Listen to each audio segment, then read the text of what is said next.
that is something that is important to rectify or think about how this could be done, because it's very important if the food business operators are supposed to comply, they know how they are evaluated and what is expected of them. And we also asked about the fees for the inspection service of the competent authority, because it's important regarding their independence, that they are financially independent, so that they can carry out the work that they're supposed to do. And this was generally not the case in the countries that we visited. Only 2 of the 7 countries were applying some kind of fees, at least from the information we gathered. Like I said, because we went quite fast through the countries, we might have forgotten to ask about something or get specific information. So that's why I put in this X if this information is not available at the moment, at least.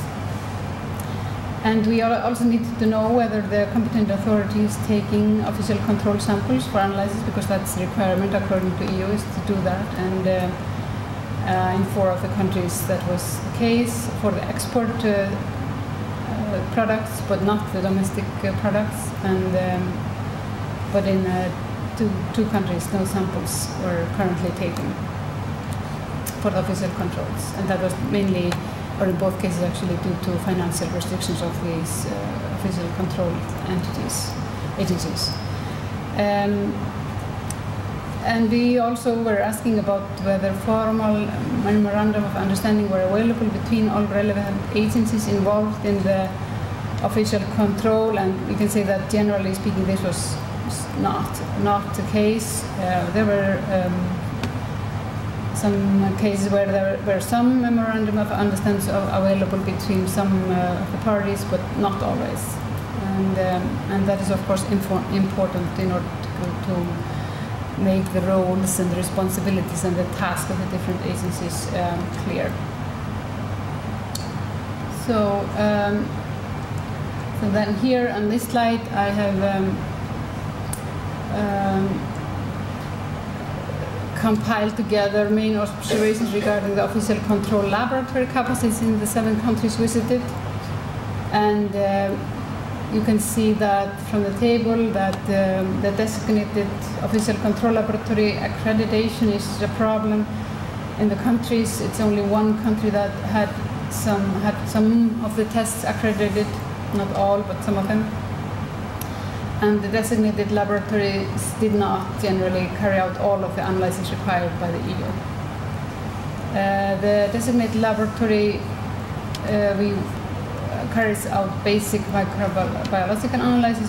This is important to assess, because this is something that normally has to be done within the country, because it's difficult to send samples out of the country for microbiological analysis, because it's difficult to keep the sample so that you can determine the microbiological status, and you need to make sure that that is reflecting the status in the food business by the food business operator. So that's why you cannot send the sample between countries. And it needs to be, normally this kind of analysis needs to be carried out nationally. And you can see that this was in 4 countries out of the 7, this was being done, but not in, we couldn't assess it in 1 country, and it was not being done in 2 countries. Then we also wanted to get some feeling about the capacity for the analysis of the marine biotoxins and the toxin-producing algae, because these analyses are quite high-tech, and you need well-skilled technicians to carry them out. So it's not something that is easily done by every small country, and so we need to get information about how the status was for these analyses, and it was only in 1 country that these analyses are currently carried out. The chemical analysis were in some cases outsourced by the official laboratory, and that is quite okay to do so, and if you don't have the capacities within the country. And this was the case in 3 countries. And regarding the, here in this slide, I have just compiled together observations regarding monitoring and surveillance that is being carried out. Then I'm talking about the plans, not the official control that should be ongoing on a regular basis. These are the plans that are made for the whole year normally. And the plan for the monitoring of contaminants in fish products from wild fisheries. For export, I put that in, especially there because that was the case in 2 countries, that there was a plan for monitoring of contaminants in export products, but not for the domestic ones. So this is why I have put export there, just to emphasize that that is what is being done. And the National Residue Control Plan for the aquaculture products, this is a requirement according to the EU, and this was not available. Generally, it was available in 2 countries, but in some of the countries that we visited, this may not be relevant because they're not carrying out any commercial aquaculture at the moment. But in case they want to do that, then this needs to be taken into consideration.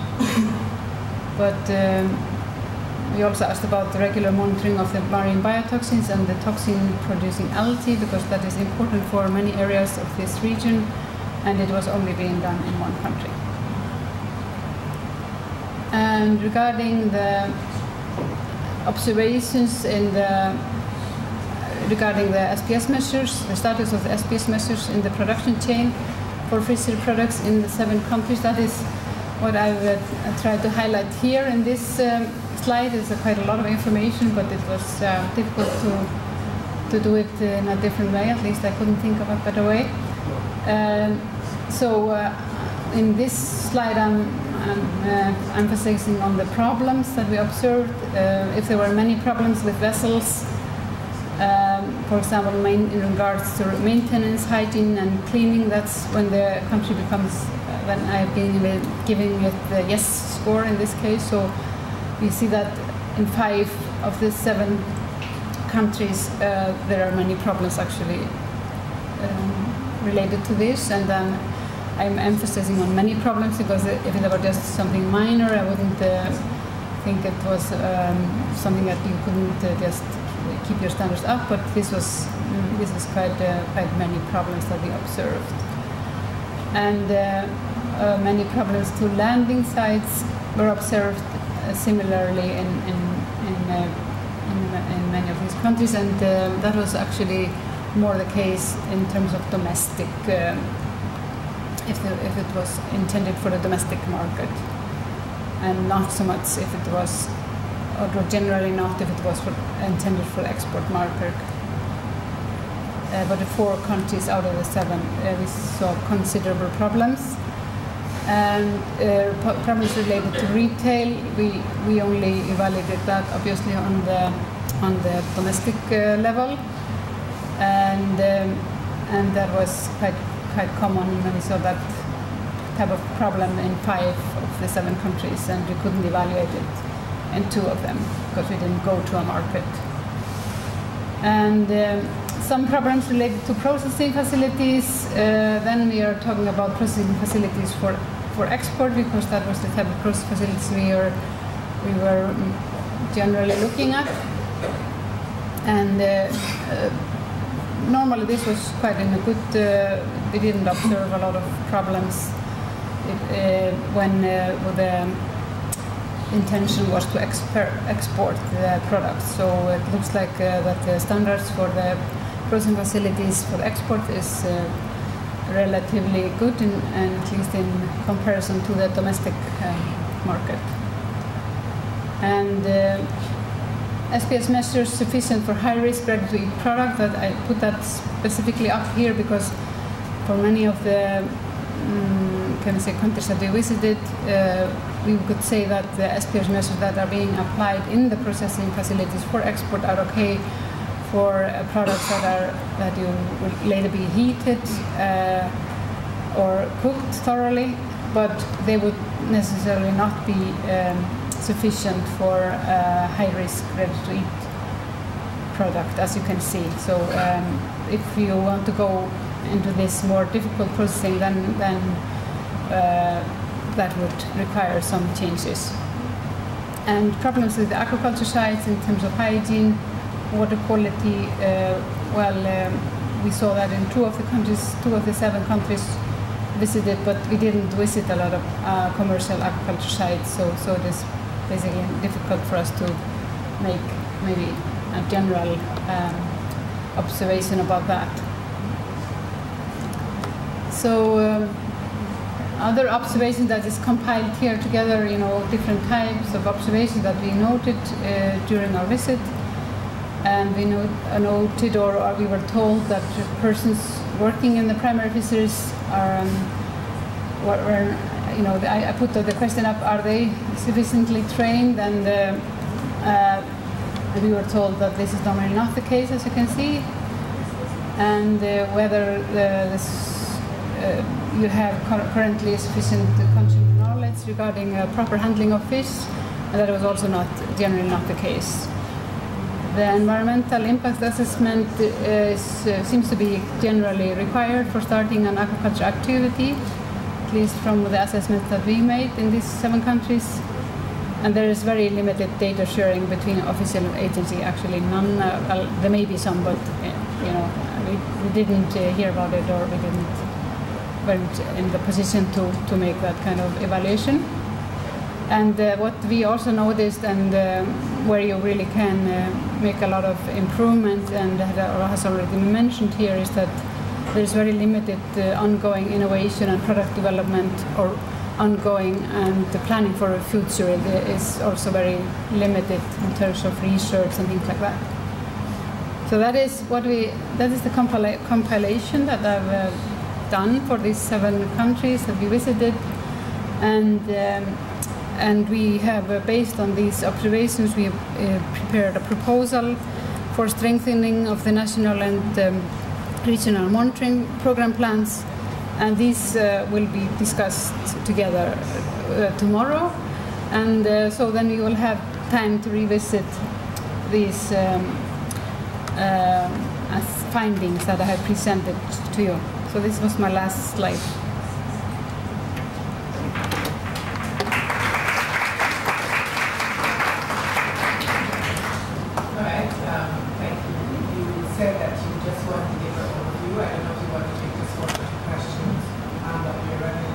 Said that maybe tomorrow we will have a session to discuss these findings. I'm wondering if your presentation here will be available overnight. Yeah, I can give them to you right away. I mean, I have it on a stick, so it can be put up on the website. So if people want to think about or reflect on it, of course, that's not a problem. Right, because I think that the general report that was given, it does not have this. No, because I was preparing it on my way here. Yes, okay. All right. I think Suriname wanted to ask just one question. I think you mentioned already that we cannot discuss at this moment. Yeah. I prefer to leave the questions for. Okay. So what will happen is that Jamaica just wanted to make a point. Thank you, Chair. Yes, I would really like to at least see this preliminary, because I have a lot of questions relating to the, what I was seeing, because in fact, I can say that a lot of the things there, I don't know that we. So what has happened, I think, you've given the general report, you have the individual country reports, and from that, they have generated this table, which have not identified the countries.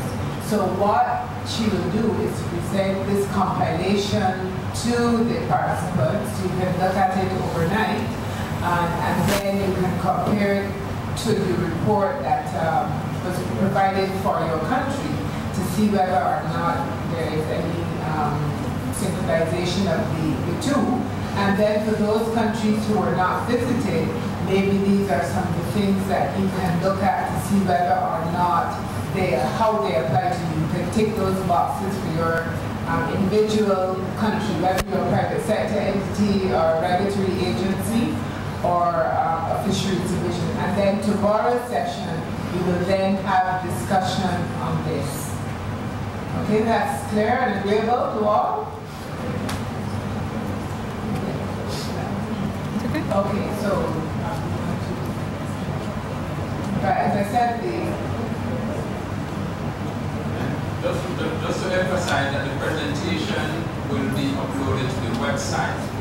So I would say very soon you should be able to download the document from the website. And all the other documents related to the workshop will likewise be on the website so you can access them. Thank you. Thank you very much.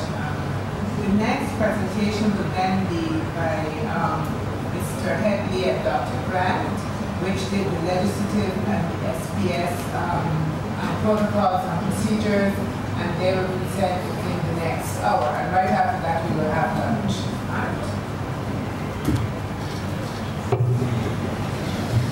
Okay, good afternoon. I think it just about is now, everybody. And thank you very much for inviting us to come and give this presentation. It's always a delight to be in the Caribbean, and it's an honour to be working with you on this important project. What I want to do really with my presentation this morning, or this afternoon, is just give a brief overview of some of the work we've been doing, but I want to focus more on the proposals that we've started to develop to deal with the issues of harmonised legislation, harmonised standards, protocols, and so on. Because I think for our consultancy, the problems really that we are trying to address were quite well known before we started. So I think as we were going through the countries, we heard a lot of reinforcement of the problems that I think were well known to exist in the first place. We found a number of new issues. We had a lot of extra food for thought and issues and challenges and ideas that we hadn't really thought of before. But I think that the key focus for us was to start working on developing a system and discussing that with the stakeholders as we went around. And I think that's where we are now, that we've got a set of proposals really. They're in our view as consultants' recommendations, but as far as you're concerned as the stakeholders, it's perhaps a set of draft proposals about the way forward, and how these developed through the consultancy changed quite a bit. So we started off with an initial idea, and by the time we got to the end of our various processes, we had something that looked quite different, and I think that's the sign of a successful consultation process, that we were able to respond and adapt to the very rich discussions we had in the countries we went to. So I want to focus more really on what those proposals are and why we think this is perhaps the way forward. Then this afternoon after lunch we'll be discussing some of these aspects in a little bit more detail. And again, tomorrow we have a session where we'll be discussing some of these aspects again with the idea of trying to validate the sort of proposals or recommendations that we've arrived at. So I just want to start then just with some preliminary thoughts. Of course, I think we've already had discussions about our task on this consultancy. The task generally was to strengthen national, or the objectives were to strengthen national and regional SPS systems by establishing a comprehensive legislative framework for health and food safety in the fisheries sector, and to develop and organise an efficient, responsive institutional framework and mechanism for coordination at both the national and regional levels. So that's what we're aiming to achieve. And we had a number of specific documents that we were requested to produce: Model CARIFORM guidelines on sanitary standards, Model CARIFORM sanitary standards, Model Export Control Act, Model supplementary regulations, and then model guidelines on developing coordinating mechanisms for national and regional fisheries SPS governance. And that's really what we have produced in this consultancy, but we've perhaps slightly changed the way the documents are structured. So the global perspective really on the challenges for this consultancy. Again, I think these will be very familiar to all of you. We've got challenges just with the general international trade system. We've got increasing consumer awareness of food safety issues, which is really driving the food safety agenda in all countries. So we've got multiple and complex international standards, but these are constantly changing. They're constantly developing. Countries are changing and developing and strengthening their requirements all the time because of this increasing consumer awareness in key markets such as the US and the EU. And so ensuring an increasing market access is really the key, in terms of exports, is the key requirement we're looking at. And it's difficult to meet the requirements of blocs like the EU. And these challenges are always increasing. So, and the Caribbean region knows this very well, because 15 years ago, 20 years ago, virtually all countries represented in this room were trading and selling their products to the EU market. And then suddenly that stopped. New requirements came in, and suddenly the bar went from sort of here to here. And some countries are still trying to work out the way to get back into that market. So we have some countries that are trading with the EU and some that aren't. And I think one of our key messages throughout this consultancy has been that even if you're exporting now to the EU, even if you're exporting now to the US, we can't rest on our laurels, because the standards and the requirements are only moving in one direction, and that's that they're getting harder to meet. So, and I think that's why one of the key words really in the terms of reference in the second bullet point was an efficient, responsive institutional framework. So we have to make sure that the framework that is, and the governance mechanisms that are set up in this region are future-proof. So whatever challenges lie ahead, that they can adapt and they can respond to those challenges. So that's one of the key things the challenges that we've got to address. And I think the other key thing to look at is about promoting, in terms of the global perspective, is about promoting competitiveness. So it's important, while ensuring food safety and ensuring that the requirements of export markets can be met, that we don't over-regulate.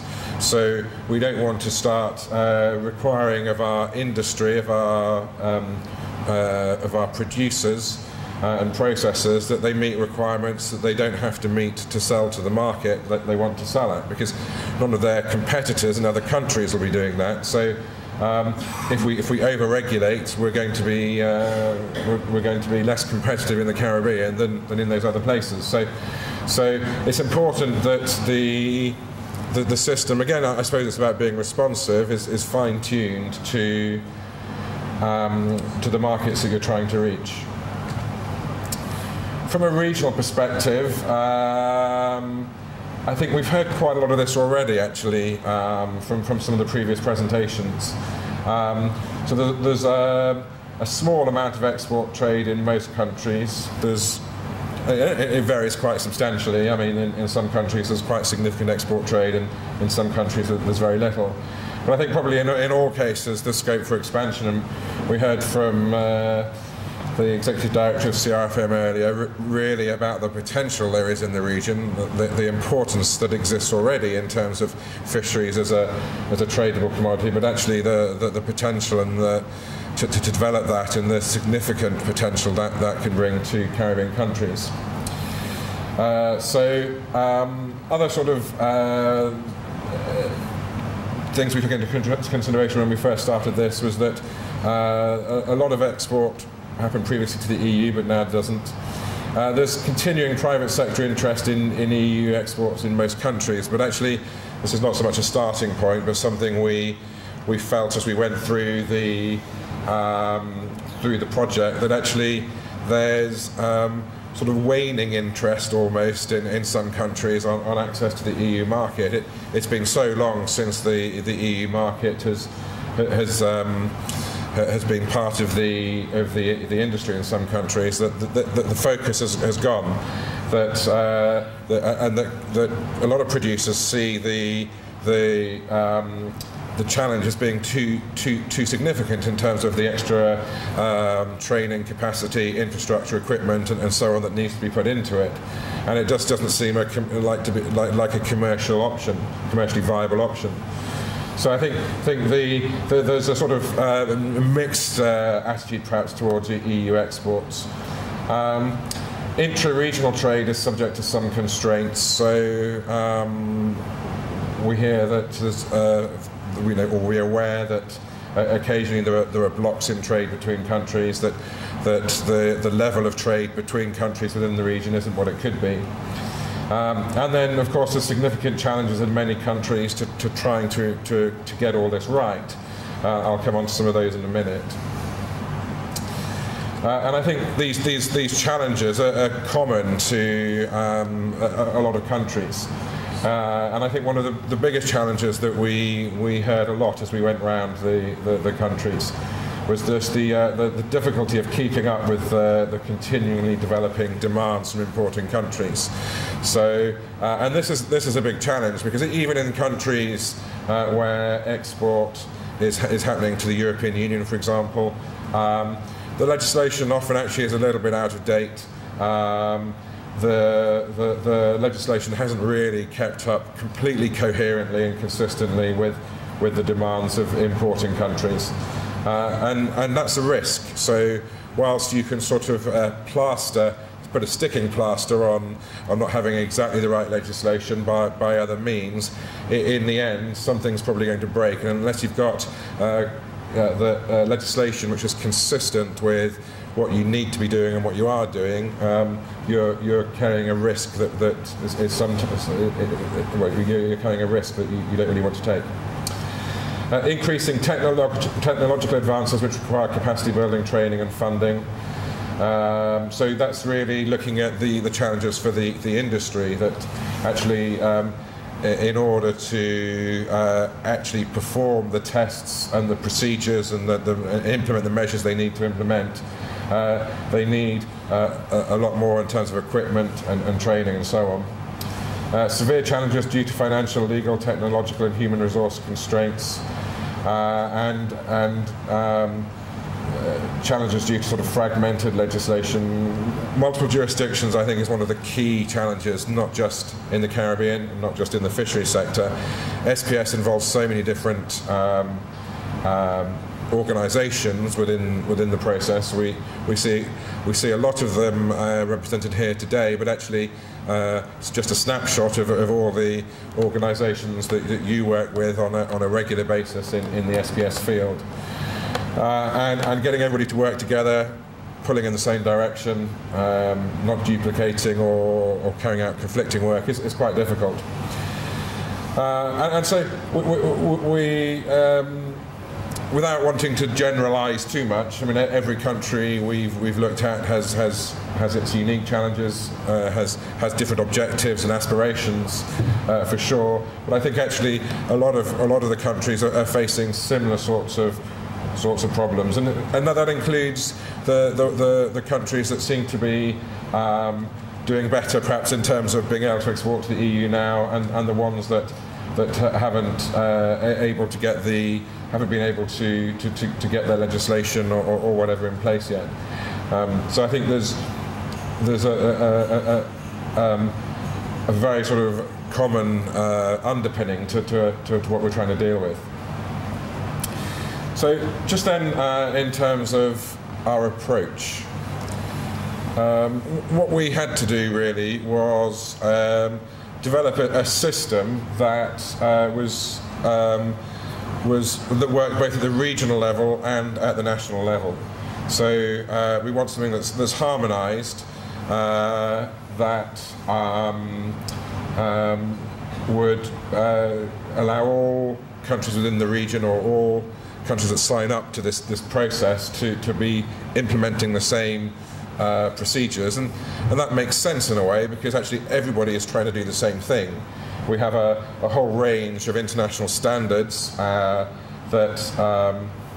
apply equally to all countries around the world, and if anybody exporting to the EU has to meet the same requirements, anybody exporting to the US has to meet the requirements, all countries are facing the same sort of SPS implementation requirements. So a harmonised approach in that sense makes a lot of, in that context makes a lot of sense, and also actually a harmonised approach would really be one way to remove some of the intra-regional trade barriers. If everybody within the region is implementing the same rules, then there should be less scope for conflict between countries. At the same time, this needs to work at the national level, so we need to make sure that this is all implementable in national regulations, that national competent authorities can enforce and follow through with the obligations. So our first task really in trying to develop an approach was to try and identify what the SPS framework should be, because there's a lot of components to this framework. So there's of course Codex, I think probably is the most obvious one, and Codex, particularly the sort of general codes for good hygiene practice and the fisheries hygiene practice, set really the basic framework. And then CrossQ actually has started the process of adapting some of these to the Caribbean context. So there's also Caribbean codes of practice on fisheries and on food safety as well. Then there's also the International Standards Organization, and actually really what they're, as we'll see in the next slide, and I'm obviously telling a lot of people things which you already know, but the ISO tries to link together some of these other components by having a sort of general food safety management system. And then also we need to make sure that whatever it is that we're recommending through this process not only complies with these main international standards, but also complies with the exporting requirements or the importing requirements of the countries of export. So we need to make sure that our standards or our guidelines or our protocols or our legislation, whatever it might be, is equivalent in content to the EU legislation, for example, and the US. And our focus has tended to be on the EU, actually because that's the sort of high watermark of regulation. The EU measures are the toughest, the most comprehensive. So we've tended to focus on that. But actually we need to make sure that producers and processors can meet the requirements of any country of export. On top of that, there's a number of other aspects we need to look at. There's a number of other sort of sets of standards. The OIE, IAEA, World Health Organization, for example, all have standards which have a role to play. We need to make sure that the system is consistent with the WTO agreements.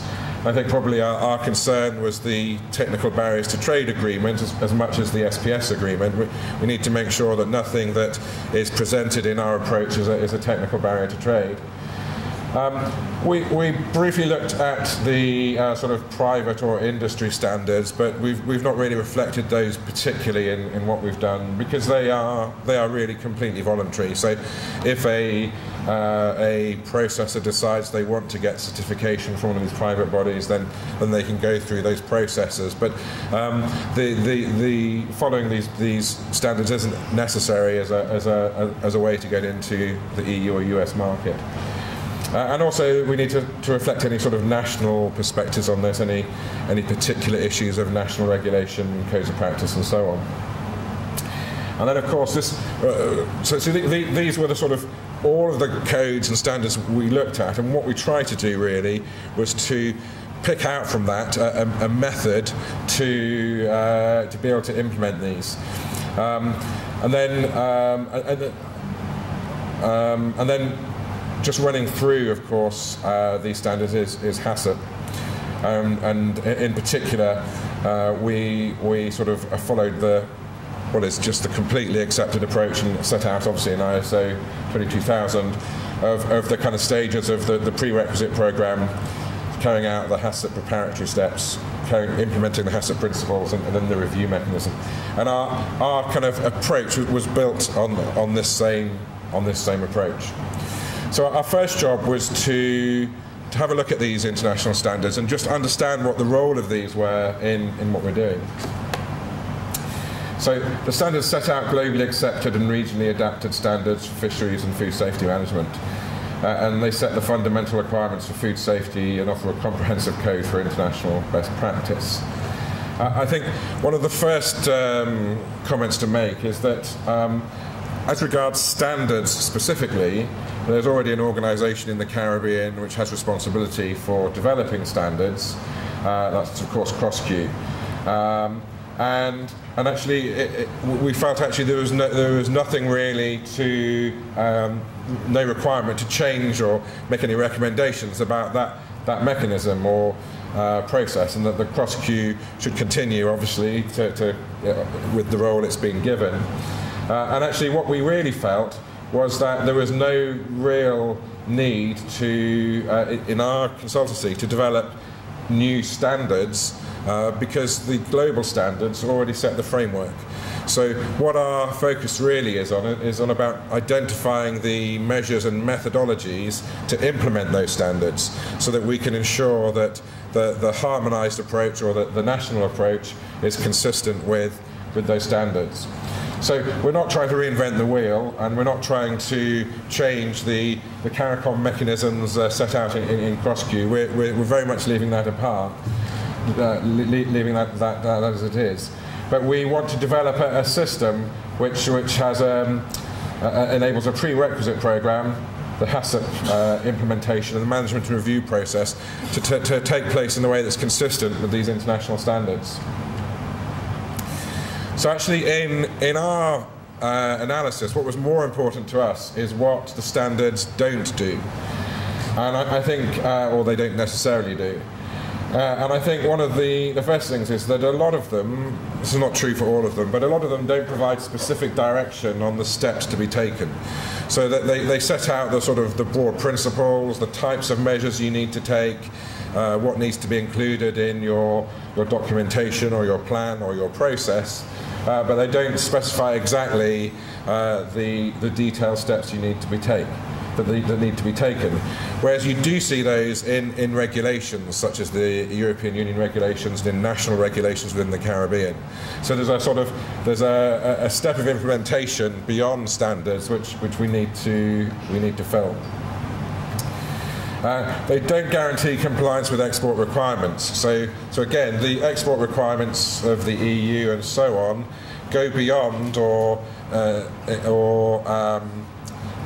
have a level of detail beyond what's in these international standards. So if you were just to follow Codex or whatever it might be, you couldn't necessarily guarantee that what the system you've developed would be consistent with all EU export requirements.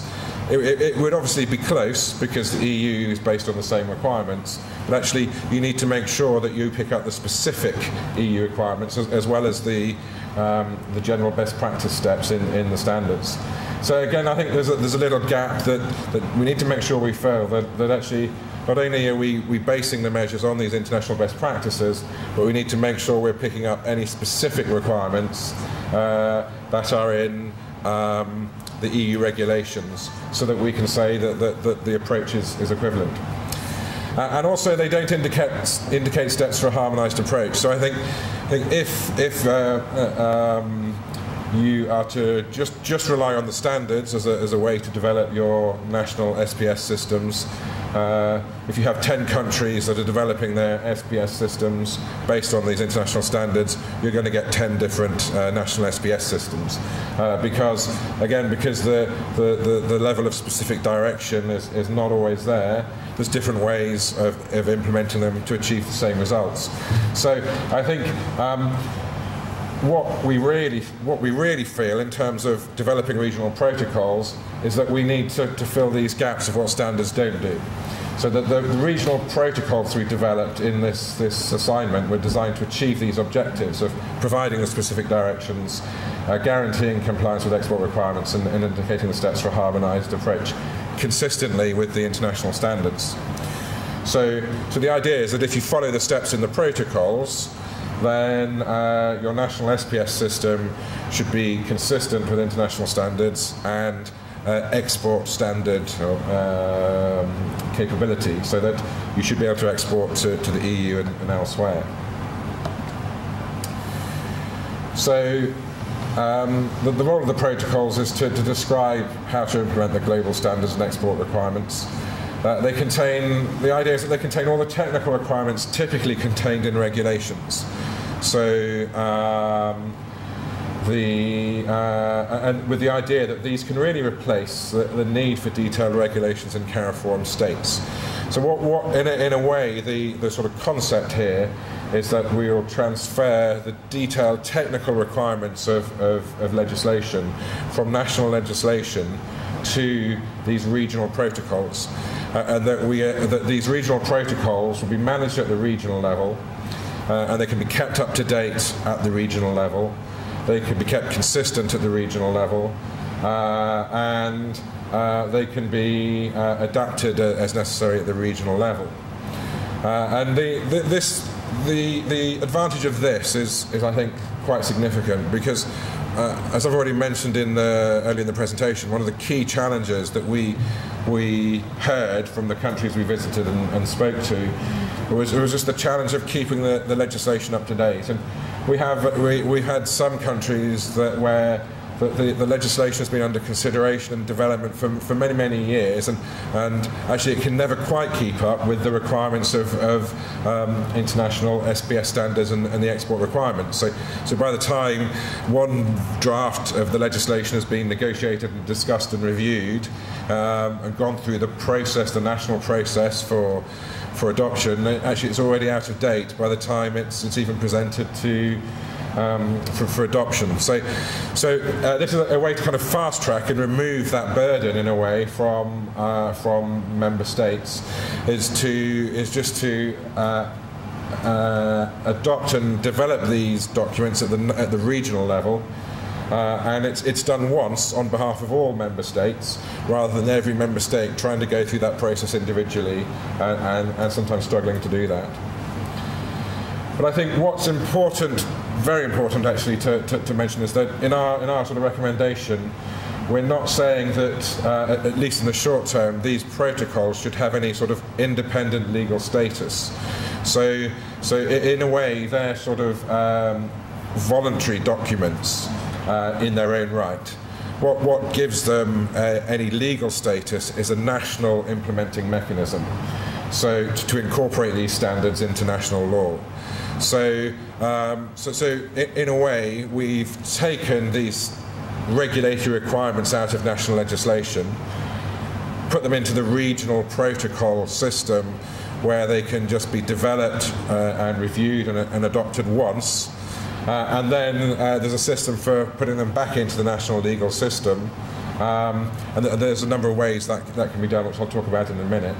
But we're not talking about a system whereby a document might be adopted at the regional level and suddenly becomes automatically binding on all CARIFORUM or CARICOM countries.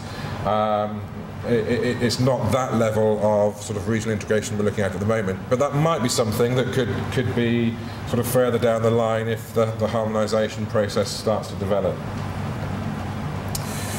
So the scope of the protocols we've been doing focuses on the prerequisite programme. So I think that's one of the questions we've got for a little bit later this afternoon is sort of what should be the scope of these protocols.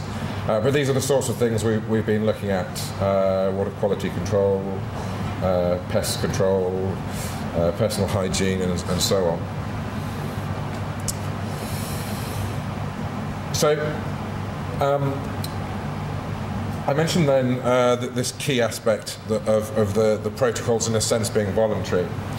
And what that means is that there needs to be a system for implementing the regional protocols. And this, of course, is necessary for a harmonised approach. So if everybody is going to be following the same set of procedures, everyone needs to implement these protocols. But it assists governments, as I've just described, because it takes away a key burden of national administrations in terms of trying to draft these regulations or documents themselves. It's done once at the regional level. But also it's designed to assist operators. So the protocols are designed to be a little bit more user-friendly than regulations. So if you look, for example, at some of the regulations, not just in the Caribbean but elsewhere, that try to implement SPS. You've maybe got a document that's about 100 words, 100 pages long, written in legal language, with the requirements spread out in maybe 4 or 5 different places. You might have the definitions at the beginning. You might have the technical requirements put in 1 or 2 places throughout the regulations, and then in a schedule you might have the detailed technical requirements. And for an operator trying to work out what they have to do, the regulations can be pretty complicated. So the idea of the protocols is that they'd also be sort of slightly more user-friendly, designed to work directly with operators and with built-in guidance into each protocol. And so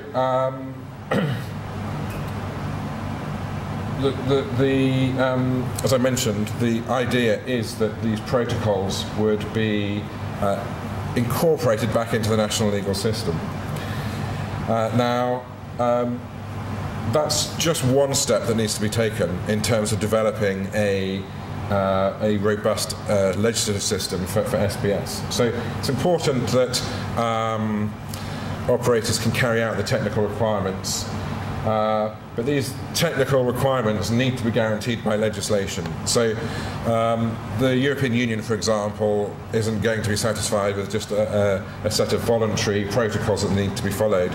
They need to be backed up by legislation. So in our model legislation, we provide a mechanism for bringing these, as I've said, bringing these technical protocols back into the legislation, and for making them enforceable and subject to official checks and controls.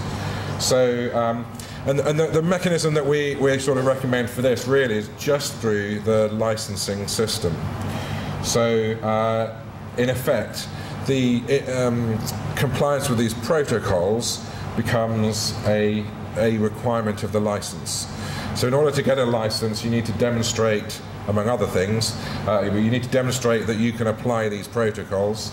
In order to keep your license, you need to demonstrate ongoing compliance with these protocols. And that's just really the same as it is at the moment with the regulations. So in order to keep your license and obtain a license, you need to prove you can implement all of these measures that are currently in regulations. And what we're saying instead is, well, you have to comply with these requirements, but these are now set in protocols which are attached as part of your license. And then, of course, the license then becomes the main, the control mechanism, and you can implement official checks and controls. But it's important, if we're doing this, that the protocols are written in language that's capable of being enforceable. So the protocols need to be clear about what the legal obligations are, what the steps that must be taken are, and it needs to be capable of an inspector having the protocol in his or her hand, going into an establishment and sort of verifying whether an operator has met the requirements or not. So implementation of the regional protocols alone isn't enough. We need to have this legal background for it. We need to make sure that the measures are enforceable and subject to official checks and controls. And the last piece of the jigsaw really for the legal framework is that the system needs to be supported by proper governance mechanisms. So In particular, obviously, there needs to be a competent authority, but actually there's scope for perhaps slightly more extensive governance mechanisms, which I'll talk about a little bit later. So the requirements for at the national level are really split into three areas. There's the governance requirement, there's the requirements on operators, and then there's the requirements to implement official controls. And in order to export to the EU, for example, you need to be able to show that your legislation provides for all of these things, and you need to have an export certificate which shows that the operator has met the requirements and that the official controls and checks have been carried out, and that the competent authority has verified the compliance. So that's sort of in terms of the national legislation, that the approach we've taken. So we were asked specifically to look at both primary and secondary legislation. So we had, in the terms of references, an Export Control Act and sort of implementing regulations. And I think one of the key questions for us during the next 2 days is where the division should be between primary and secondary legislation. In my view, as a drafting lawyer, I think the less you can put in primary legislation, the better, because primary legislation is difficult to amend, it's difficult to adopt,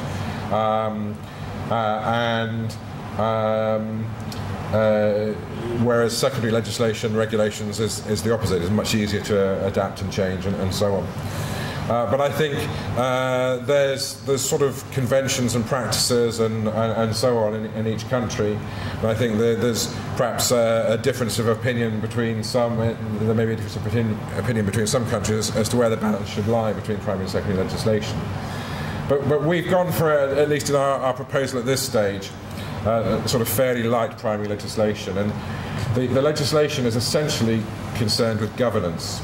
So it needs to define all the powers that the minister has. It needs to define or enable the competent authority in its role. So the details about the competent authority in its role could be specified in regulations or in the primary legislation. It needs to define or enable other institutional requirements. It needs to provide for or enable implementation of regional protocols. So I think this is probably something that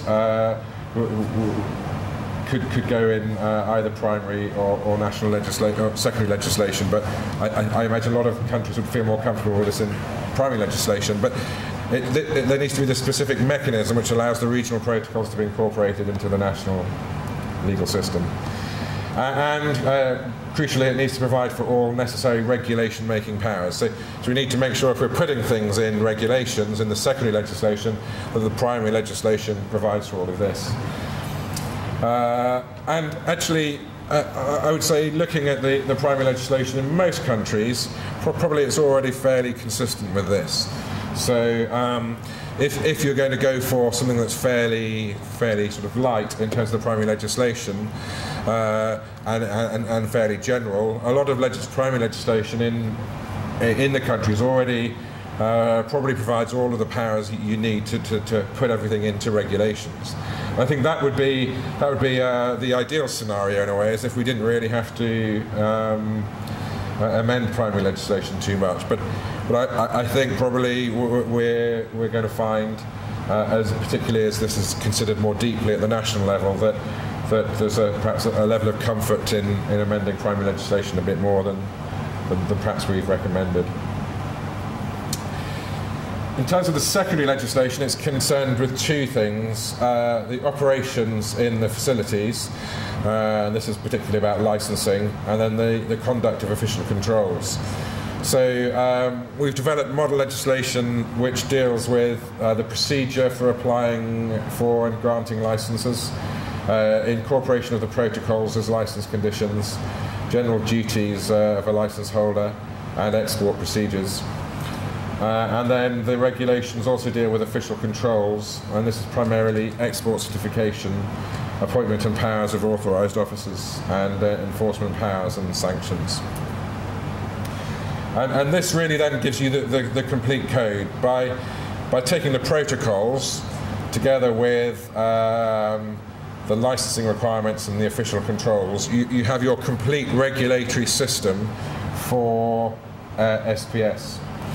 And you have regulations which can fairly easily be adapted if necessary. But you also have regulations which are fairly light and don't really need to concern the stakeholder too much. So they need to know the procedure for applying for licenses, but that's an administrative step. They need to be broadly familiar with the licensing system, but actually they need to look really at the protocols, which is their day-to-day jobs of running their facilities.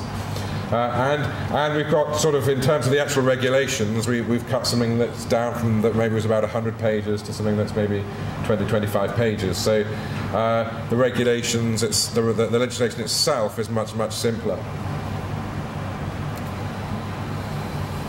So we're continuing to sort of build the framework. We've got the standards and export requirements at the top. The regional protocols are the specific documents which direct countries on how to implement these international standards in the facilities in a way that is compliant with not only the international standards but EU requirements and so on. Then we implement this first of all through primary legislation, which is mainly about just defining the general government system and enabling the protocols, international legislation, and then the secondary legislation, which deals with official controls and licensing. And then, in terms of completing the framework, the sort of bottom rung is to produce guidelines.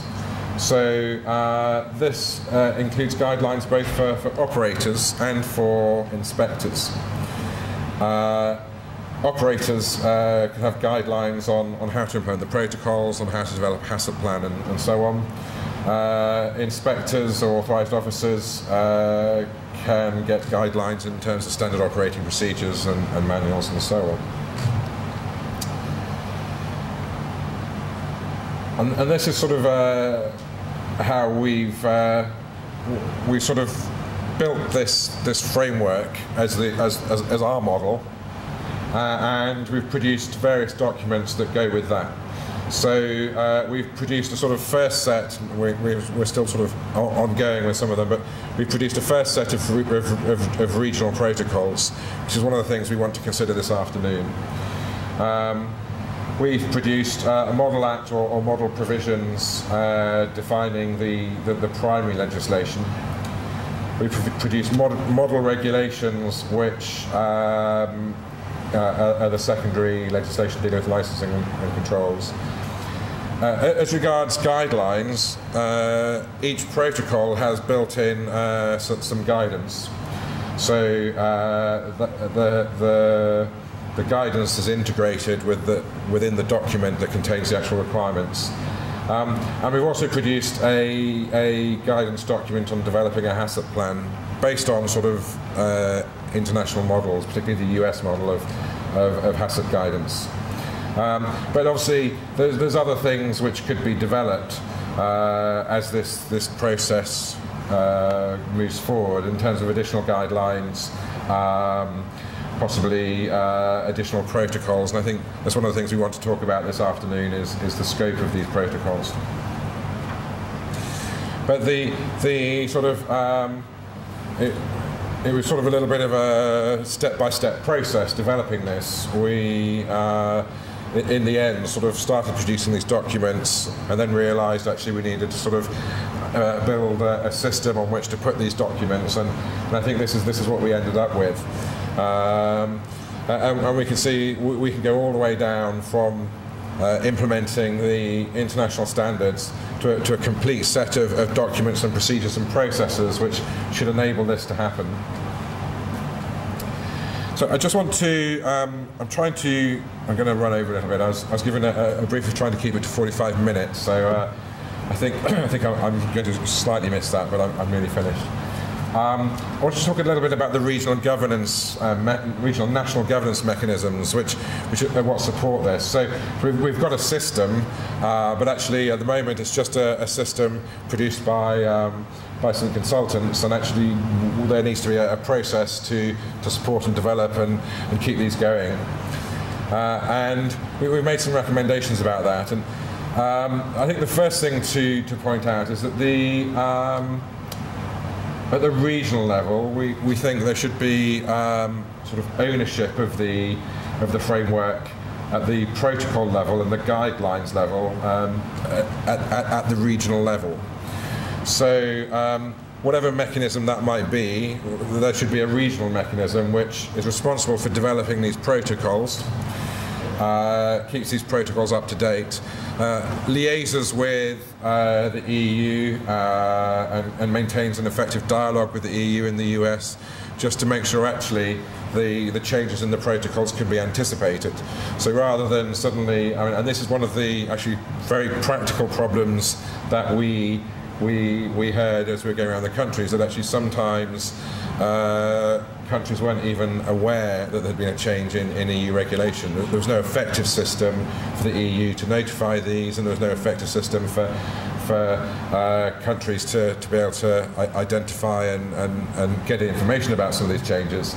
And actually, the regional organisation, the regional mechanism, can maintain a better dialogue with the EU and the US and perhaps anticipate some of the changes that are required a little bit better.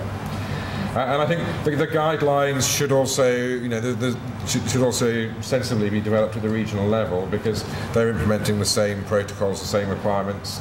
Harmonisation is going to fall down a little bit if separate sets of guidance are produced in every country, but actually also it's a question of economies of scale, actually, which was Peter Murray's point this morning. That why produce the guidelines separately in each country when you're just going to get 15, 16, 17, 18 different versions of the same document in a way. So better to produce that once and combine everybody's expertise.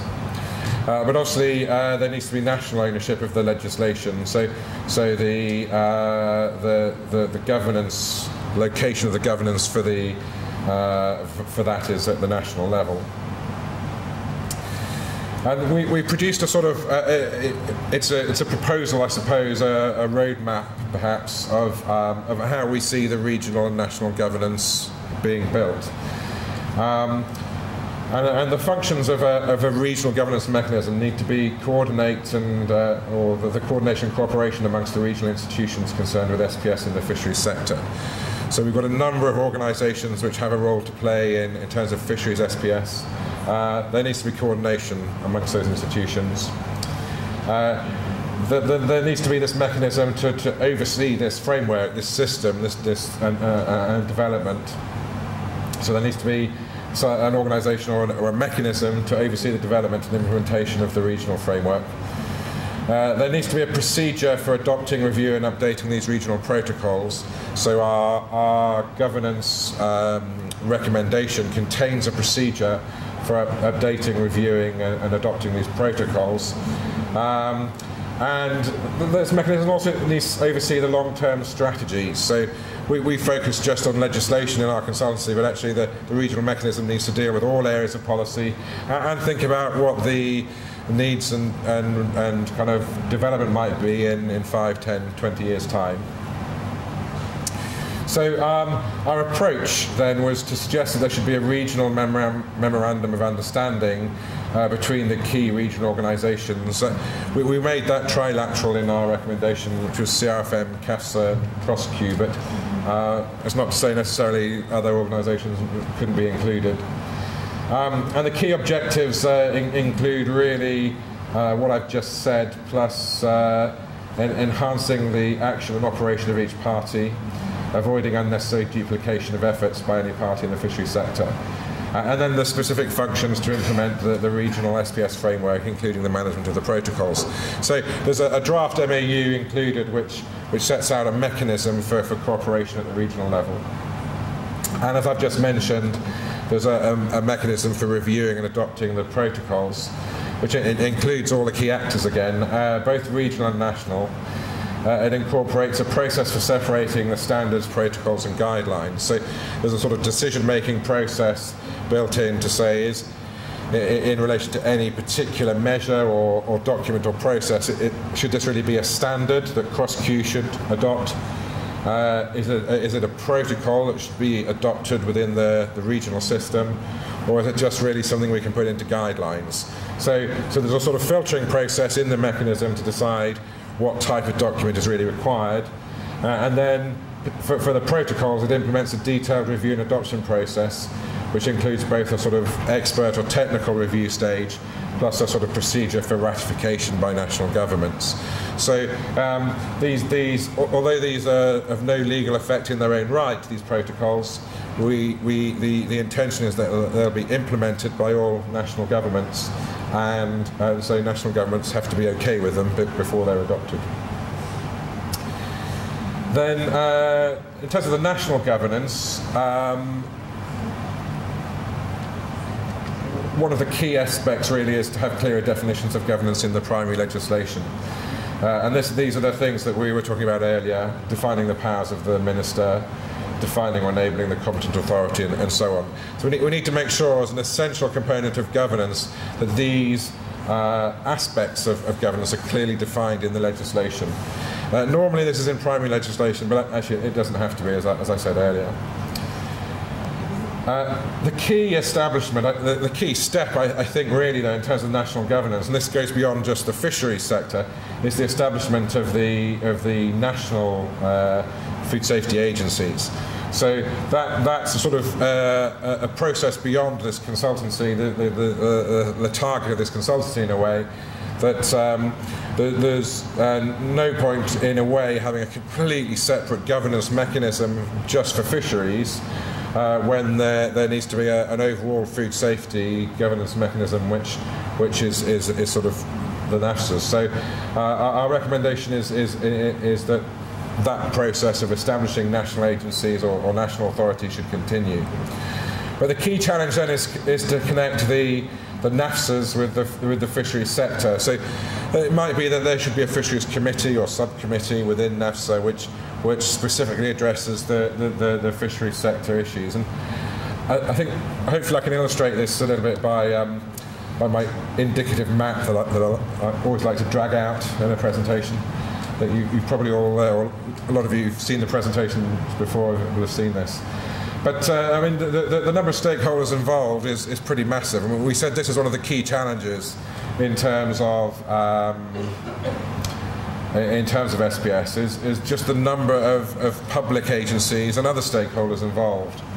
And the problem is that when you look at some organisations such as a National Food Safety Agency, it probably connects these groups of stakeholders. So obviously the fisheries department as part of central government, it's an organisation primarily concerned with coordinating central government, plus the other agencies and services involved, particularly veterinary services, of course. But also it's an organisation which engages with the external stakeholders on behalf of the country. So that might be trade partners such as the EU and the USA, and the regional organisations such as CAFSA and CRFM. But the fisheries department itself, on the other hand, connects this way, which is more or less everybody else. So the prime stakeholders that the fisheries department will deal with will be the industry itself, and NGOs and other civil society organisations. And so we've got this sort of gap really, where the Food Safety Agency is connecting one group of stakeholders, the Fisheries Department is connecting another group of stakeholders. And what we actually need is something that connects all of the stakeholders together. So I think in this sense, this is where something like a fisheries subcommittee or a fisheries committee comes in. We don't want to create a whole new organisation and sort of authority or system or agency to deal with this need to connect.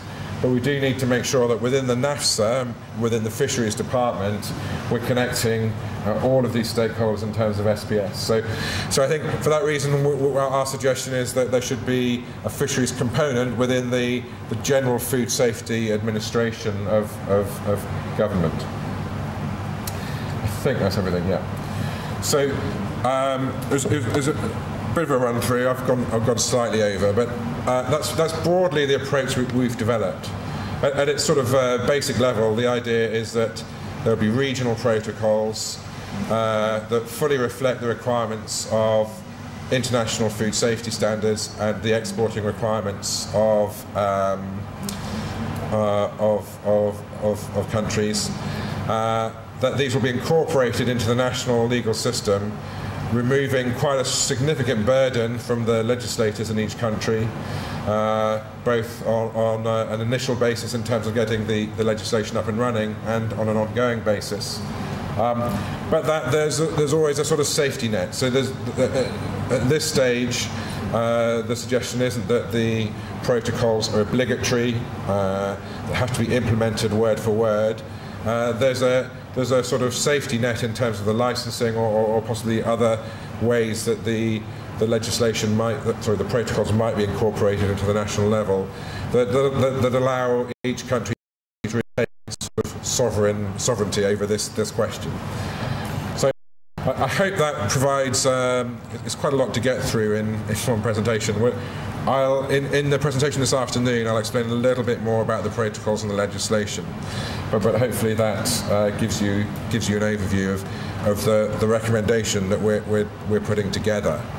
I don't know whether you want to have some questions now, or whether we want to break for lunch, Madam Chair, and have questions afterwards. A few minutes, okay. If there are, maybe people are too hungry to ask questions. Does anybody have any initial questions? We'll explore these topics a little bit more after lunch in any case, but does anybody have any initial questions or comments on the presentation? I just wanted to ask if this is documented somewhere, your approach to the development of the legislation and the protocols of the system. Yeah, so I saw something, but I couldn't find it again.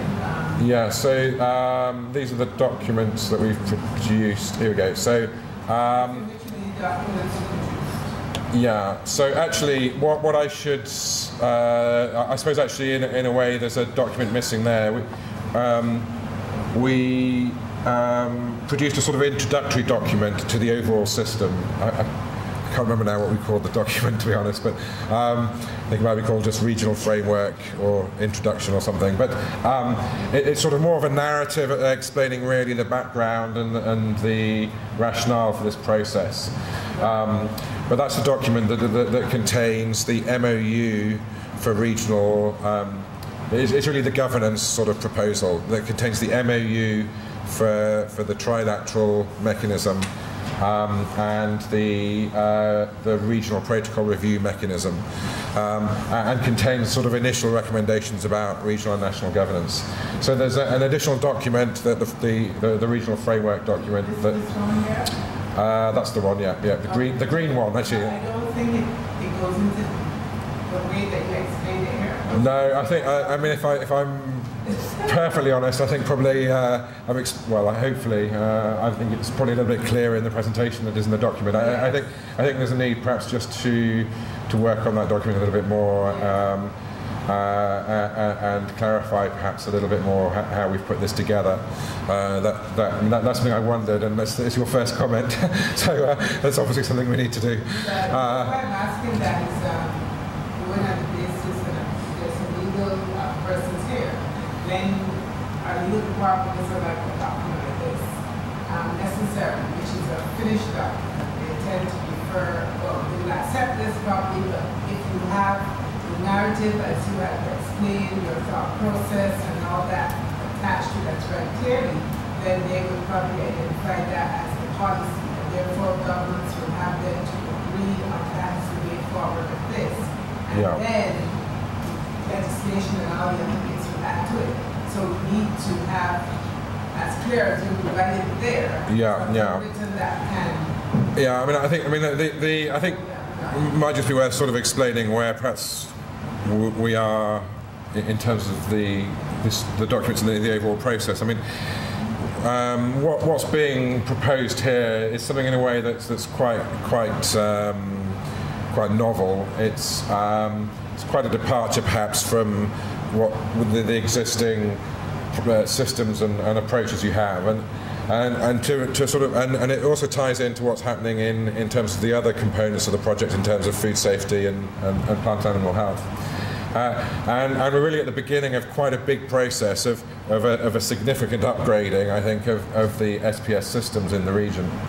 So, and I think that there's quite a long period of reflection ahead in terms of how these documents are going to be reviewed at the national level and at the regional level. And I think Peter Murray was explaining that actually the next stages for taking these documents forward and other documents within the programme have already been put in place, and they include further reflection at the national level and regional level. And the stage we're at, I suppose, today is the first opportunity to look at these documents, get some feedback and direction as a group. So I think what we're looking for in terms of ourselves as the consultants in the today and tomorrow is a validation of the overall approach, but actually specific feedback on some of the aspects of it. So I think we've got some, once we've had these discussions, we're going to go back and update these documents, and then I think there'll be an opportunity to distribute them again for sort of final comments. But the documents should still be considered as draft documents at the moment, for sure. Okay, right. I just want to say that your approach again will have bearings on how to deal with other legislation for other aspects of SPS. But I recognize that Jamaica wants to store, so yeah, thank you very much. Quite a mouthful in terms of presentation. And you did mention, what you did mention earlier is the thought of over-regulating. I say this because what seems to be happening here is we have sets of import requirements for different regions, for the region of the EU and for the United States, Canada, etc. And we get caught in between a system where you try to develop the guidelines for a specific market, say the EU. One of the challenges that I face is a lot of the potential exporters and even consultants from the EU come and say, hey, look, you guys are over-regulated. The monitoring from the production area, harvesting, transport, processing, etc., the environmental monitoring, all of that, it's something which, and Dr. Grant can attest to that, it's something which Belize is not new to it, Jamaica is not new to it, and one of the other countries. But the more you move on that roadmap, it's the more either the communities change or the goalposts is shifted, and you're talking about frequent amendments to EU legislation, so that you have to also keep up with those, and they happen very frequently, probably every week, every 2 weeks, every month. So therefore, one of the things we have to ask ourselves is, do we sit down and say, okay, I'm going to try to access the market which sticks to a basic requirement, say, based on the OIE guidelines. But the problem is that a lot of countries forget about the OIE or other international standard setting bodies and set their own. That is the greatest challenge to trade. And so therefore, how do we approach it? Do we satisfy the EU requirements and then you don't satisfy others? So and I can say that when we do all of this, it doesn't cost, it's not a penny, it costs millions of dollars to put these things in place. Yeah, of course, yeah. I mean, I think we come back to the sort of the terms of reference, really. I think about the responsive institutional framework. And I think that's what this is, or needs to be, and is designed to be. So that the regional mechanism would sort of respond to these issues. It would keep track and have a dialogue and an engagement with the EU and other countries to make sure that it's fully aware of the changes in these in the procedures. If necessary, if there's a need to revise a protocol, then the regional mechanism will initiate that process, and then there's a process set out for how that's done. And then the regional mechanism also has the responsibility to disseminate the information about that. So, and I think that's sort of getting a little bit further down the line, but there would need to be a sort of communications protocol in a way about how this information is disseminated and how it's made available in a language that stakeholders can access easily, and so on. And again, it's about the economies of scale, that this can be done once on behalf of the whole region, and saves one person in each country having to keep an eye on these things themselves. In terms of your comment about focusing on EU standards and then perhaps other standards get overlooked, I think that's again a job of the regional mechanism to discuss the protocols in detail and then think, well, this is what we should be achieving in terms of the standards here. But it's something that's easy to say and very difficult to achieve. I mean, as soon as you're trying to develop regional documents, you might have countries that have very different views on that. So, which is why there's a sort of a mechanism in place to do that. But my feeling very much is that this is all better resolved and dealt with at the regional level. Just simply in terms of economies of scale and harmonisation. So we're able to sort of remove a lot of work from national governments by doing this once at the regional level rather than multiple times at the national level. I'll just take one more question from Mr. Cotton, and then we will tackle. Okay. Thank you.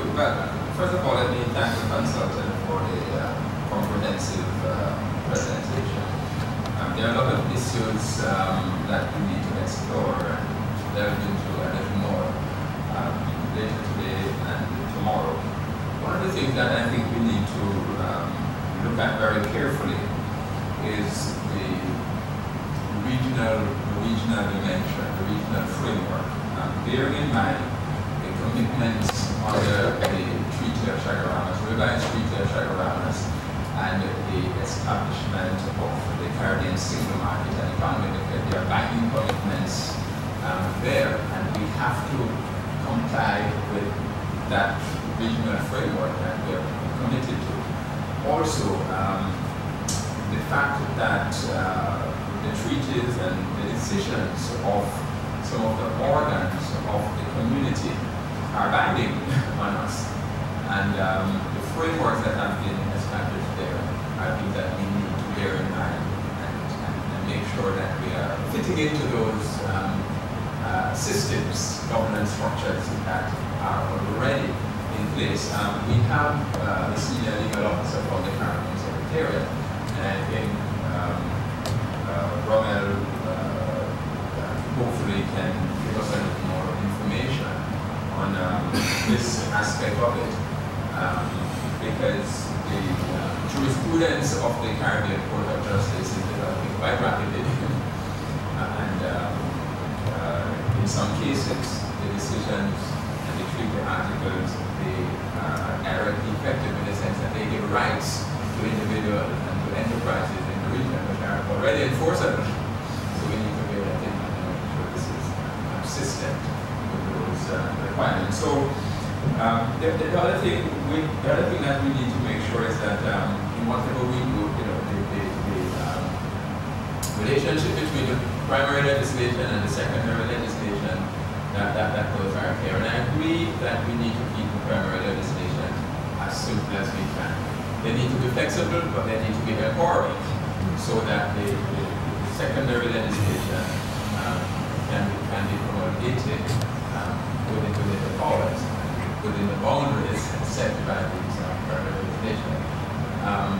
Many of our citizens are quite litigious, and already regulations and so on are being challenged in fisheries for the ultra-virus. So we have to pay very careful attention to this, especially based on our jurisprudence in the Caribbean.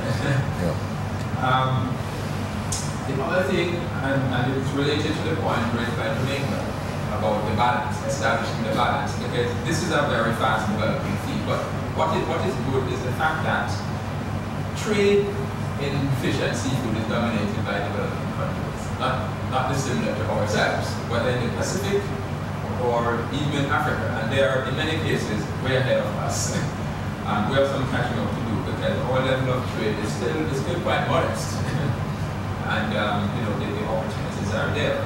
However, we have to be careful, and this is where we have to think very carefully and discuss and clarify what we're doing, because we need to make sure that we put in place the systems to take advantage of the opportunity. And I've seen like Iceland, they're perhaps one of the best in the world as far as trade capacity for marine fish and seafood is concerned. So we can learn a lot from them. They were a developing country only a few years ago. Now they're a developed country. They get enormous resources, benefits from their marine resources. So hopefully the countries that have the potential, and we vary in the region in terms of our endowment, natural endowment in fishery resources. But the countries that have the potential can in fact get out on the top of the curve, where we are able to take advantage of the opportunities that's available internationally, whether in North America or in Europe or wherever. But there are tremendous opportunities there, and as I indicated in my early intervention, global trade in fish does run $30 billion, and it's just growing phenomenally. We're not really benefiting as we should from that. So I hope we can find that balance. And I think it's a fine balance to ensure that we are competitive, but we are out there where in fact we can meet these requirements, whatever they are, and we have the capacity to do it. Yeah. So that's where we want to be, and it requires careful analysis and putting in place systems.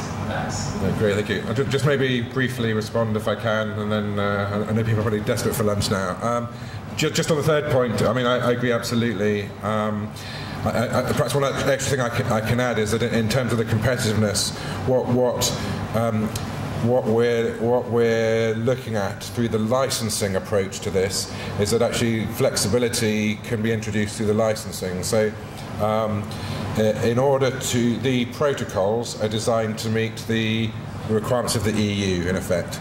So if you want to export to the EU, you need to demonstrate and have recorded in your license and your certificates and so on that you meet the protocols completely. But actually, through your license, there's no reason necessarily that in order to have a license, you need to export, say, to another country or to sell to the national market or whatever.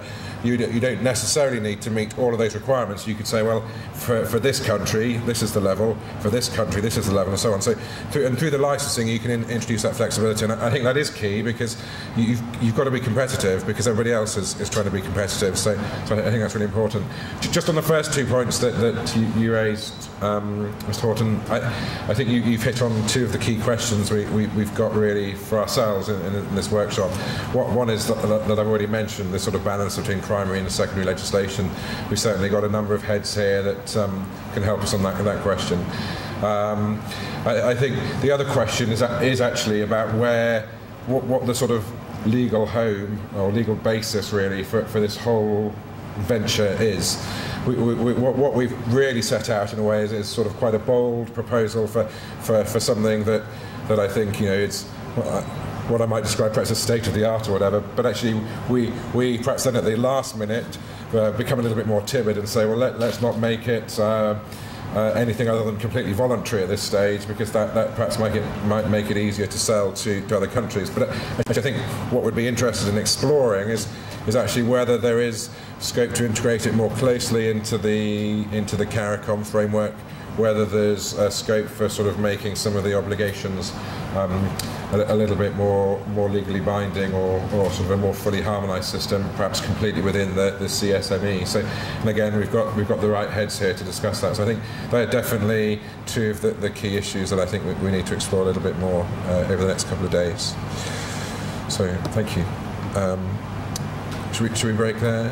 Yeah. Okay. And it's 1:15 now. I think we can come back around 2:15.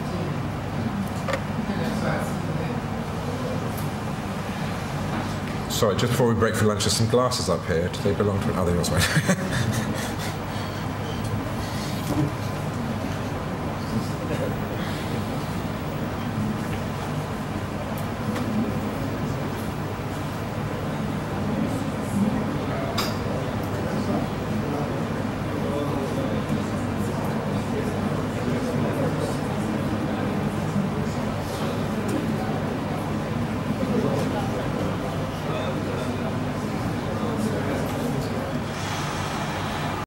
Oh, and the idea really of this process is to provide, as I mentioned in my presentation earlier today, is two things really.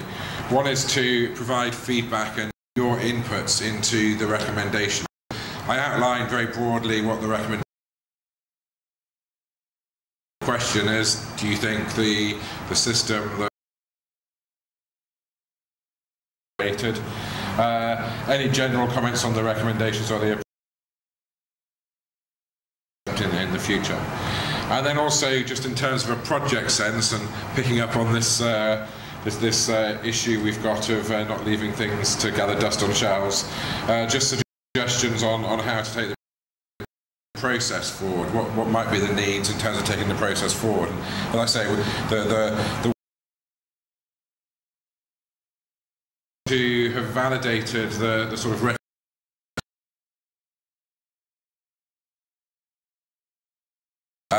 we're not at this stage proposing, for example, that they adopted as the regional protocols for the CARIFORUM. In fact, that needs to be set up.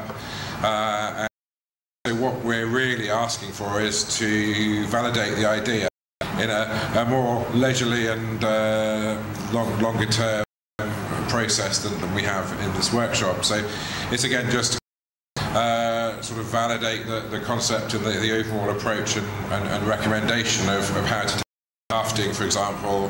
We realise that there may be sort of drafting errors.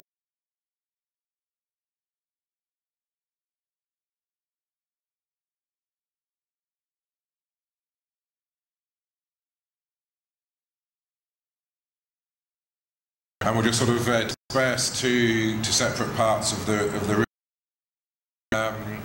Useful as if each group could appoint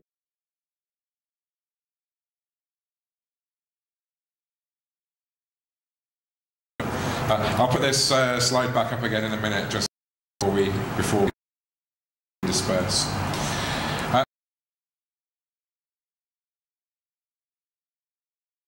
We need to look at the protocols and we need to look at the legislation. We sort of split that into two groups rather than just look at them together. I suggest we look at one, feedback, and we can have a little breather afterwards, and then we can go back to the groups. We've got quite a long sort of session really to look at these documents. There is also a coffee break scheduled for 3 o'clock. I don't know if we want to change that possibly, but we could sort of use the coffee break as the point to break between the protocols and the legislation, and give everybody a chance just to refresh themselves a little bit. So in fact, actually, probably just looking at the agenda, the coffee break around about 3 o'clock will probably still be about the right time, perhaps about 3:15. That'll give us time to complete discussions on the first session. So the first thing we want to look at is the protocols. Just a quick recap.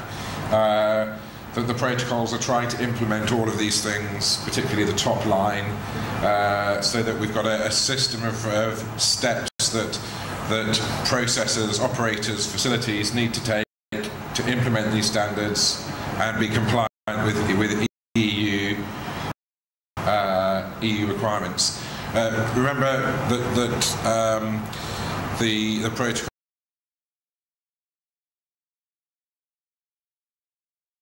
providing specific direction on the steps to be taken, guaranteeing compliance with the export requirements and indicating steps for a harmonised approach, consistently with international standards and capable of being incorporated into enforceable obligations.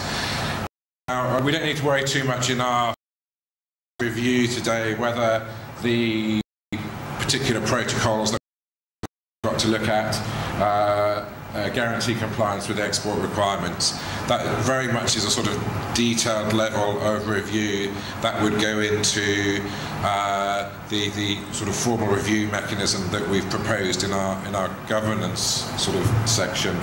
And actually, one of the things that actually would be the role of the expert review and would be the role of the regional mechanism, particularly I imagine CAFSA would take this role, is to have a dialogue with the EU and the US, and in fact get them, even to in effect validate the protocol themselves and say, yeah, we're happy that if these procedures are implemented, it'll satisfy our requirements. So we can get a sort of stamp of approval on these protocols in advance. So we don't need to look at that level of detail today. Obviously that's a much more complicated process, but just bear in mind that these are the sort of objectives that the protocols are designed to achieve.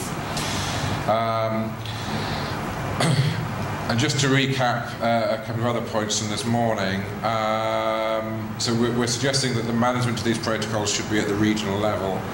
And I think one of the questions that we've mentioned a couple of times, and Mr. Horton mentioned, was about the legal status of these protocols. So in our recommendation at the moment, there's no formal legal status of these protocols once adopted at the regional level.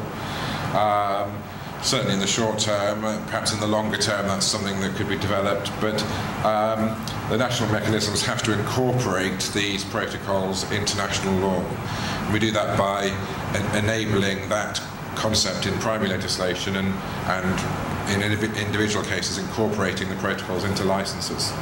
But that's not necessarily the approach that needs to be taken. It could be something that's integrated a bit more into CARICOM legal machinery, for example. Just, I don't know. Obviously, my apologies for this. That you received the protocols somewhat late.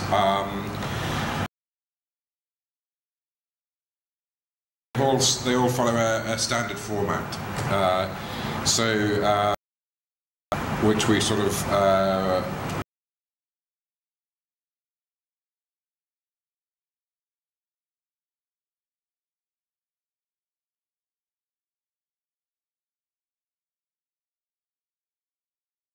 Regulatory language, so because it's a protocol rather than the standard, so it will where something is sort of a requirement in order to meet the EU obligation or to ensure that the purpose of the standard that's being implemented, we use words like must. So it's firm language. But at the same time, it's just trying to describe a set of technical procedures. So the key operational part is really the procedure. Then 4 and 5 is management and control and documentation and reporting. So we try and set down what management and control procedures need to be applied to ensure the protocol or the standard. So that might be sort of providing a monitoring system. It might be sort of allocating specific responsibilities or to a person in your team, or establishing a team to monitor, whatever it might be. And documentation and reporting, just what documents need to be maintained in order to demonstrate compliance and monitor compliance with the protocol, and these are the documents obviously that the competent authority wants to look at when they come to visit, and where it's helpful we've produced a sort of template, so the operators can just use the template in the protocol to complete their documentation requirements. And then the last part is guidance.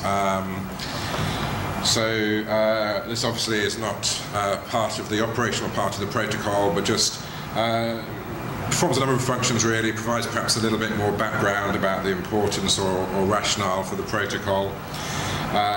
Perhaps just tries to elaborate a little bit on some of the requirements that need to be implemented.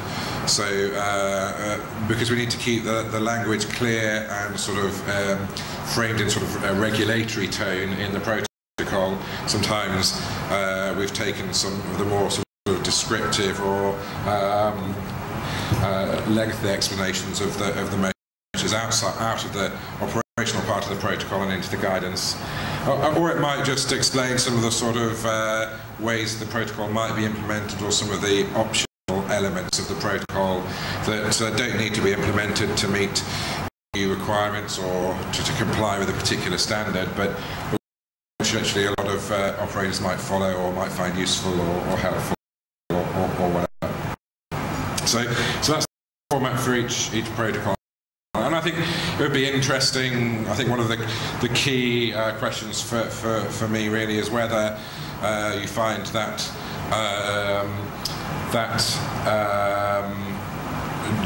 format helpful and easy to follow. And I think actually this is where the breakout groups can really be useful, because I think we want to see whether it's useful from the three different perspectives we have. So is it useful from a lawyer's perspective? Is it sort of capable of forming part of the regulatory system? Is it useful from the fisheries stakeholders' perspective? Do you think your stakeholders, your operators, your fishing vessel operators would be able to follow these protocols, would find it useful, more useful perhaps than the regulatory tools you have at the moment, or not? And also useful from the sort of veterinary side, the competent authority side, the SPS sort of control side. Do these documents kind of make sense from a technical point of view, but also are they sort of useful for you to use as a reference for conducting official controls and that sort of thing. So I think actually, you know, just in terms of a general assessment of how we set out the protocol and what sort of information is in there, we're very interested in getting the perspectives from the three different groups. So these are the key questions I think that we have really for the protocols, which would very much like feedback on this afternoon.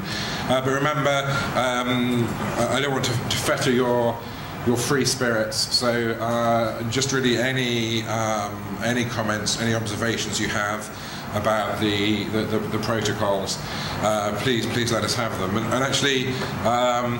Please don't hesitate to criticise them or point out something that you think is not right or missing. Our objective is to make these documents as effective as possible. So, in a way, that's we're going to strengthen the documents more by hearing how they could be improved or what's wrong with them than by people sort of simply agreeing. So I implore you to be as critical as you desire, and just provide general feedback on the protocols and the concept of the protocols and the content and format of the protocols, but also maybe think about these specific questions. So just, I think we're interested to know whether you think this overall idea, this concept of having regional protocols, which are sort of transplanted into the national legal systems, is something that not only will work but actually will be beneficial. And what you see perhaps as the challenges or the problems or constraints to doing that. So even if it's a good concept in principle, in reality, is it something you can see working in your countries? And you know, maybe you could even carry out some kind of SWOT analysis of it in your own sort of minds. What are the sort of strengths of this as a system? What are the weaknesses? What are the sort of potential benefits that it could bring? I should just add perhaps as well at this moment in terms of the validation, I think in your groups it's not necessary to come to any sort of consensus. If there's a different sort of perspectives from different countries, we need to hear that as well, because I think what we will find is that for some countries they may think, well actually yeah, we could do that the way we organise our systems in our country, that would fit in very nicely, and other countries might think this is completely different to how we do it, or we've just developed a system of our own, we're not very interested in reinventing the wheel. And what we need to do is actually sort of capture all those different national reflections. We've already got a sense actually of some of the challenges in terms of national differences, but actually this workshop's an opportunity to discuss those a little bit more. So you don't need to come to a consensus on a sort of single view as a group. If there's sort of different perspectives from different countries or different people, different individuals, then that's fine, and we'd like to hear those. We discussed a little bit the legal status of the protocols. What should be the legal status in the long term? So perhaps in the short term, we've said in our recommendation these should be voluntary but incorporated, transplanted into the national legal systems. In the longer term, perhaps there's scope to sort of develop that a little bit, so we have a completely harmonised regional system that is adopted through a regulatory mechanism at the regional level, and doesn't even require implementation at the national level. That might be something in the long term. You might feel that that's something that should be brought forward into the short term, and in particular then that raises the question of how it might fit into the CARICOM machinery. At the moment this is something outside of the sort of it's not a CARICOM sort of formal, has no formal legal status in CARICOM, but it does use the CARICOM institutions. It's created, and it would be a sort of creation of the CARICOM institutions, particularly the agencies. So I think there's some questions, perhaps this is more for the lawyers, but maybe not just the lawyers, on the sort of legal status of the protocols. And also, I think an important question is how should they be incorporated at the national level? So this is really a question of how automated the process should be. Should it just be automatic, subject to sort of some sort of opt-out clause in case the national country wants to pull, and the country wants to pull the plug? Is the sort of licensing approach, as we suggested, better? And that allows a bit of pick and mixing. You can say, well, for this operator, these are the standards that we're having, and that's part of your license. These operators, these are the standards you must comply with, the condition of your license. Or should it just be something that's totally left to sort of national legislation? And so there needs to be sort of a regulation or national process for adopting protocols, which can then adopt them either changed into the national legal system. So that's really a question of sort of how automated the process should be. Missed out my points on the format. The scope of the protocols, what should the protocol should cover. And sorry, I've repeated the bullet on the last one. We've proposed, so this format here. Is this usable? These are the questions that I was mentioning a few minutes ago. Is this usable, sir? The lawyer.